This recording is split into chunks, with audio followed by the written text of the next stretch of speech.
ఇదిగో నా జీవిత కాలమంతయు నువ్వు తిని త్రాగి సుహించినా కూడా తరగనంత ఆస్తి నీ కొరకు నేను సమకూర్చనని ధనవంతుడు ఎవరితోనో చెప్పలేదు, పక్కవారితోనో ఇంటి ముందు వాళ్ళతోనో లేకపోతే బంధుమిత్రులతోనో ఎవరితో చెప్పలేదు, కానీ తన ప్రాణముతో తను అనుకున్నాడంట. ఒక మనిషి ఏమని, తినుము త్రాగుము సుహించుము అని అనుకున్నప్పుడు ఈ మాటలు ఎవరికి వినపడలేదు, కానీ ఆకాశమందున్న దేవాతి దేవుని యొక్క చెవులకి ఆ మాటలు వినపడి ఒక స్వరము ద్వారా మాట్లాడుతున్నాడు. ఏమనంటే, వెర్రివాడా, ఈ రాత్రి నీ ప్రాణం అడిగితే నువ్వేమి చేయగలవు అంటే, అతను ధనము సంపాదించుకున్నాడు, తన జీవిత కాలం అంతా తరగని స్వాస్థ్యము తనకుంది, కానీ తన ప్రాణము తన చేతిలో లేదు.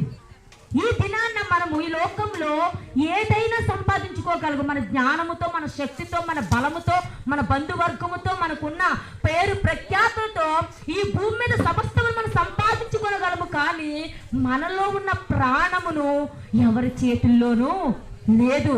ఒక వ్యక్తి మంచాన్న పడినా, లేకపోతే ఒక వ్యక్తి చివరి స్టేజ్లో ఉన్నప్పుడు హాస్పిటల్లో జాయిన్ చేసినప్పుడు ఏమంటారు డాక్టర్ దగ్గరికి వెళ్ళి, ఎలాగైనా బ్రతికించండి. ఎలాగైనా బ్రతికించిందంటే ఆ డాక్టర్ గారు ఏమంటారు, అమ్మా మేమేమి చేయలేమంతా దేవుడి ఎంత అంటే, అతను ఎటువంటి డాక్టర్ అయినా, ఏ మతానికి చెందిన డాక్టర్ అయినా అతను ఏమంటారు, అమ్మ మా చేతుల్లో ఏమీ లేదంటే. డాక్టర్లకు కూడా తెలియని ఒక ప్రాణము, ఒక మనిషి జీవము, ప్రాణము, మరణం అనేవి ఎవరి చేతుల్లో ఉన్నాయంటే దేవాతి దేవుని చేతుల్లోనే. ప్రాణము పెట్టుటకైనా